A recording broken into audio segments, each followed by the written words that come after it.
الحمد لله الحمد لله نحمده ونستعينه ونستغفره ونؤمن به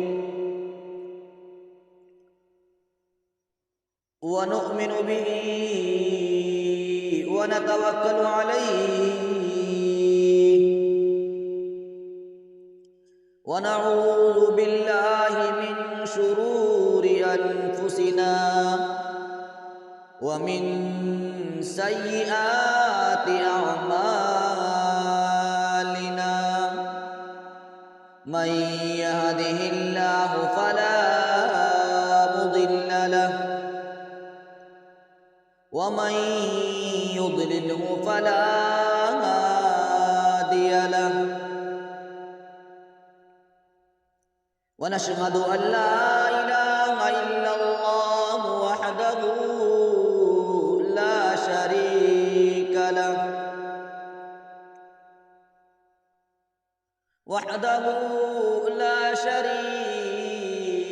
له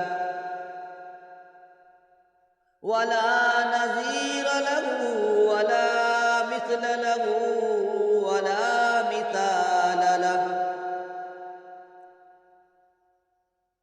ثم نشهد أن سيدنا وحبيبنا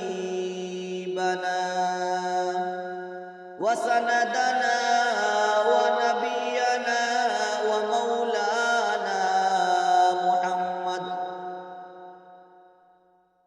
ومولانا محمدا عبده ورسوله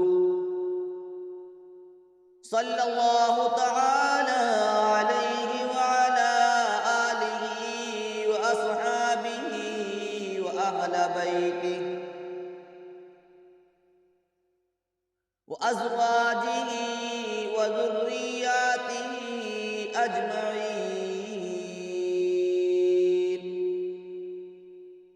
أما بعد فأعوذ بالله السميع العليم من الشيطان الرجيم.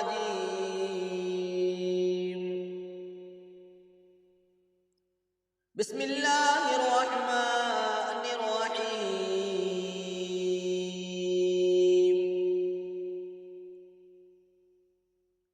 قل متاع الدنيا قليل والآخرة خير لمن اتقى. وقال تعالى يوم يفر المرء من أخيه وأمه وأبيه وصاحبته وبنيه لكل امرئ منهم يومئذ شأن يغنيه.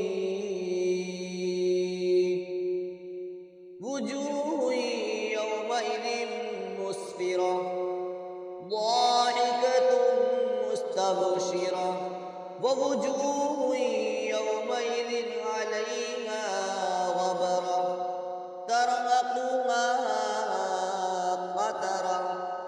صدق الله العظيم ومولانا العظام الكريم ونحن على ذلك لمن الشاهدين والشاكرين والحمد لله رب العالمين.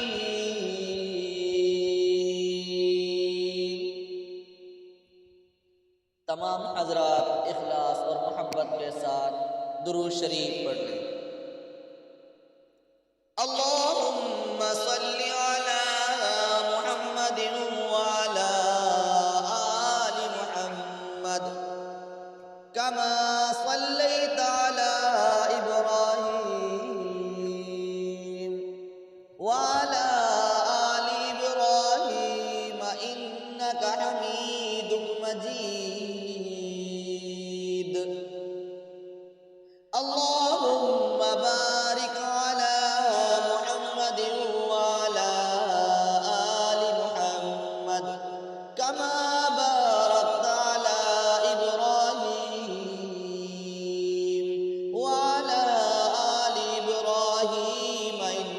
حمید مجید۔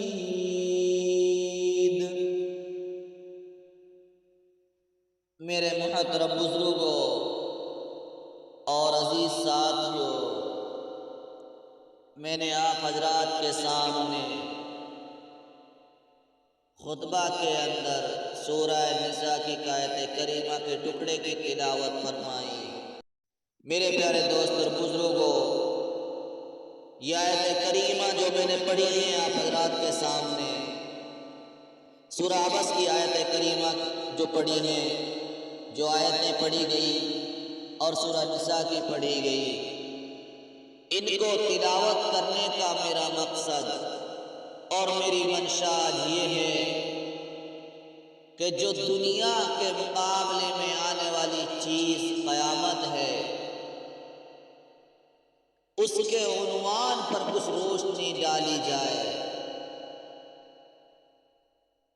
آپ حضرات نے بار بار سوچا ہوگا، ذہن میں آتا ہوگا کہ قرآن مجید میں آخرت کی زندگی کا بار بار ذکر آتا ہے، مختلف ناموں سے مختلف انداز میں قرآن پاک میں آخرت کا ذکر خیر آیا ہے۔ میرے محترم بزرگوں اور دوستوں،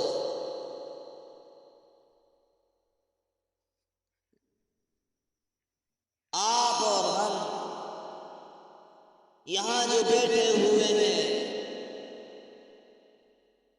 صرف اور صرف ہمارا منشا یہ ہے کہ ہم سے اللہ راضی ہو جائے۔ کیسے ہماری قوم کے اندر آنے والی زندگی ہمیشہ جہاں ہم کو رہنا ہے، وہاں کیسے چین اور سکون سے رہ سکیں، اس کے لیے ہم کو آپ کو تیاری کرنی ہے۔ میرے پیارے دوست اور بزرگوں، قرآن مجید میں قیامت کی ہولناکی کا ذکر کیا گیا، قیامت کے مناظر کے بارے میں ذکر کیا گیا۔ ہر وہ شخص جو ایمان اور اسلام سے مشرف ہو، اچھی طرح جانتا ہے کہ قیامت سے خوف زدہ ہے، قیامت کے نام سے لرزتا ہے۔ قیامت جس کا نام قرآن مجید میں آیا، الدار الآخرہ، یوم الدین، یوم الآخرہ، یوم الحشر، یوم الآزفہ، یوم البعث، یوم الوعید۔ تو ذرا غور کریں میرے پیارے دوستوں، جو میں نے آیت کریمہ ذکر کی ہیں، ان میں مالک کائنات نے یہ اعلان فرما دیا کہ جس مال کے پیچھے، جس اولاد کے پیچھے، جن بیوی بچوں کے پیچھے، جن دوستوں کے پیچھے تم میرے حکموں کو ٹھکرا رہے ہو، یقین جان لو کل یہ تم سے چھوٹ جائیں گے اور یہ یقیناً تمہارے کام نہ آئے۔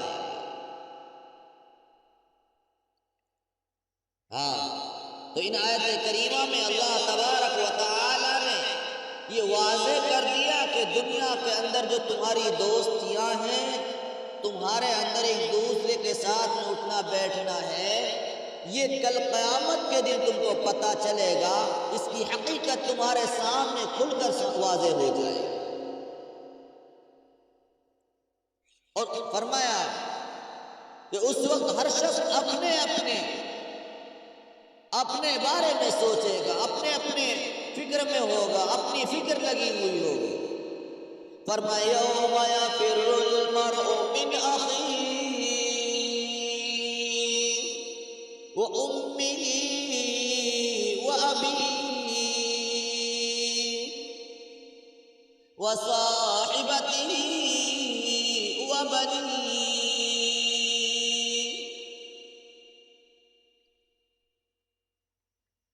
فرمایا جس روز آدمی اپنے بھائی سے اور اپنی ماں سے اور اپنے باپ سے اور اپنی بیوی سے، اپنی اولاد سے بھاگے گا،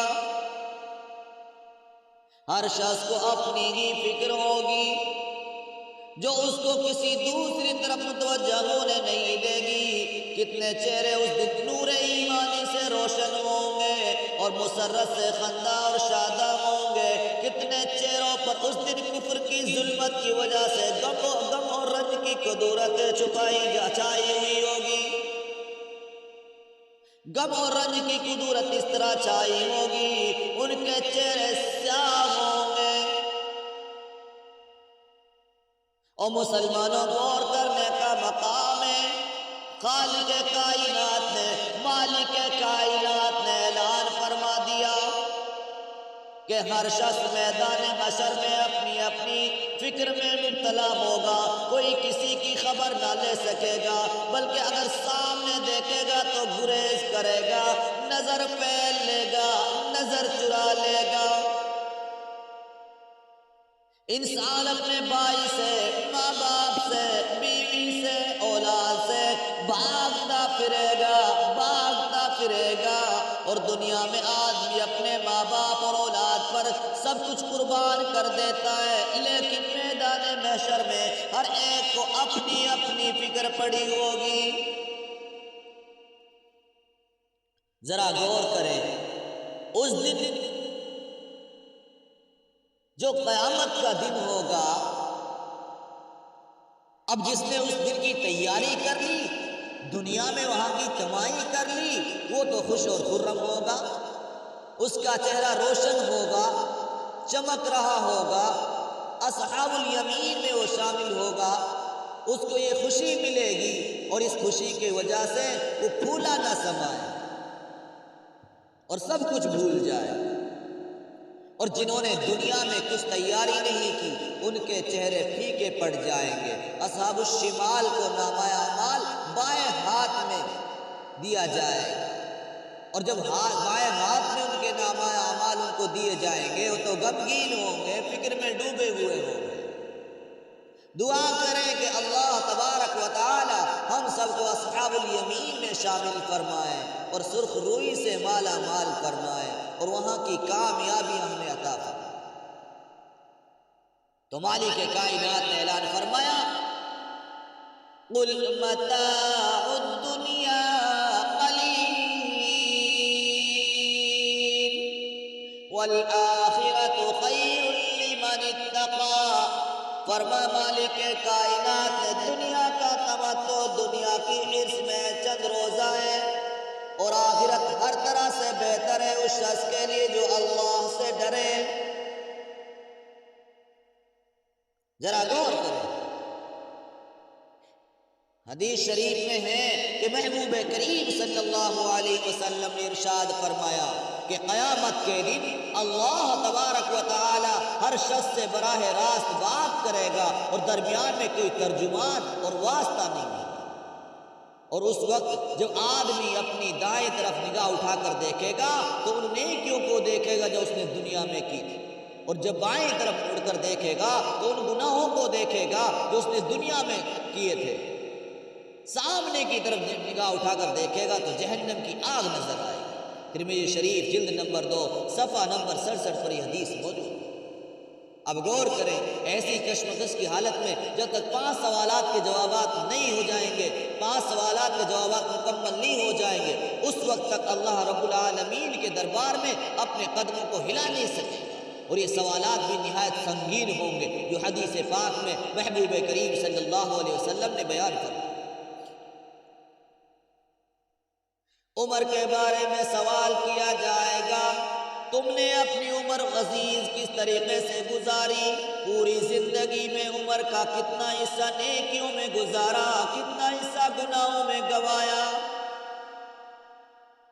اس لیے انسان کی عمر اللہ پاک کی طرف سے امتحان کے واسطے ایک متعین وقت ہے، جیسا کہ مدارس، اسکول، کالجوں میں، یونیورسٹیوں میں امتحانات کے سوالات کے جوابات لکھنے کے لیے 3-4 گھنٹے کا وقت دیا جاتا ہے، اسی طرح قیامت کے مقابلے میں یہ دنیا کی زندگی عطا کردہ ہے۔ ذرا غور کرو، اب یہ پرچے حل کرنے کے لیے کسی کو 50 سال، کسی کو 60 سال، کسی کو 70 سال، کسی کو اس سے کم و بیش یہ زندگی عطا کر، یہ اللہ کے یہاں سے کیے گئے سوالات کے جوابات کی تیاری کے لیے وقت دیا گیا۔ تو سوال عمر کے بارے میں ہوگا، عمر کے بارے میں سوال کیا جائے گا کہ تجھے عمر عطا کی گئی تھی، تیری عمر کی کہاں پر گھڑیاں گزاری، تیری عمر کس کام میں لگائی۔ سوال کیا جائے گا کہ تجھے جوانی دی گئی، جوانی کو کس کام میں خرچ کیا تھا، تجھے مال عطا کیا گیا تھا، تینے مال کہاں سے کمایا، کہاں خرچ کیا تھا۔ جو علم تجھ کو حاصل ہوا، تو نے جو علم حاصل کیا اس کے بارے میں تو نے کتنا عمل کیا۔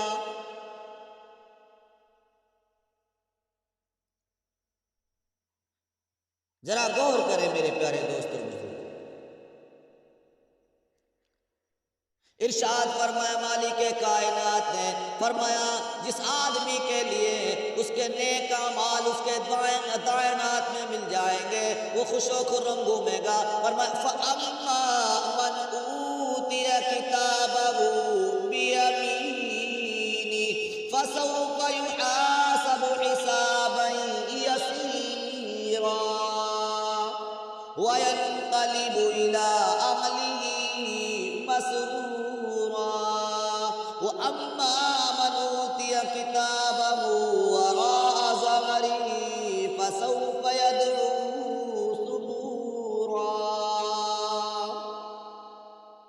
تو بہرحال جس کا نامہ اعمال دائیں ہاتھ میں دیا جائے گا اس سے نہایت آسان حساب لیا جائے گا، اور وہ اپنے لوگوں کے پاس نہایت خندہ پیشانی اور خوش ہو کر لوٹے گا۔ اور بہرحال جس کا نامہ اعمال اس کے پیچھے کی جانب سے الٹے ہاتھ میں دیا جائے گا تو بے شک موت موت کہہ کر پکارے گا۔ ذرا غور کریں، حضرت ابو ہریرہ رضی اللہ عنہ سے مروی ہے کہ محبوب کریم صلی اللہ علیہ وسلم نے ارشاد فرمایا قیامت کے دن ہر انسان کی 3 پیشی ہوں گی، پہلی دونوں پیشیوں میں سوال و جواب ہوں گے اور معذرت خواہی ہوگی، تیسری پیشی کے وقت لوگوں کے ہاتھوں میں نامہ اعمال اڑ کر پہنچ جائیں گے، کوئی اپنے دائیں ہاتھ سے لینے والا ہوگا، کوئی بائیں ہاتھ سے لینے والا ہوگا، جس کے ہاتھ میں پہنچے گا وہ جس کے دائیں ہاتھ میں پہنچے گا وہ دھولا نہ سمائے گا، وہ خوش ہو جائے گا، اور جس کے بائیں ہاتھ میں اس کا نامہ اعمال کا پرچہ پہنچے گا، اس کا سرٹیفکیٹ پہنچے گا، اس پر غم اور رنج کا پہاڑ ٹوٹ پڑے گا۔ ذرا غور کرے، اس دن تمہارے مالک تمہارے کام نہ آئیں گے، تمہارے پیشوا کام نہ آئیں گے، اور جن کے پیچھے بھاگے بھاگے پھرتے ہو ذرا تمہیں احساس ہونا چاہیے کل قیامت کا دن ہوگا، حشر کا میدان ہوگا، کوئی کام نہ آئے گا۔ خود مالک کائنات اعلان فرمائیں گے این الملوک این المتکبرین این الجبارون۔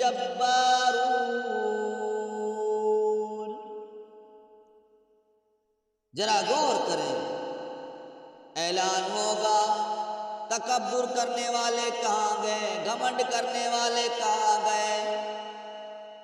فرمایا خود مالک کائنات اعلان فرمائیں گے انا الملک، آج میں بادشاہ ہوں، میں مالک ہوں، این الجبارون این المتکبرون۔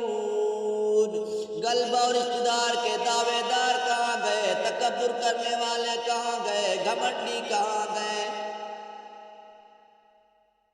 اور اپنی بڑائی کے نشے میں مغرور رہنے والے کہاں چلے گئے۔ آج آئے فرمائے مالک کائنات اعلان فرمائیں گے، اور اعلان بھی چھوٹا موٹا نہیں، اعلان ہو جائے گا الملک یومئذ الحق۔ ہائے ہائے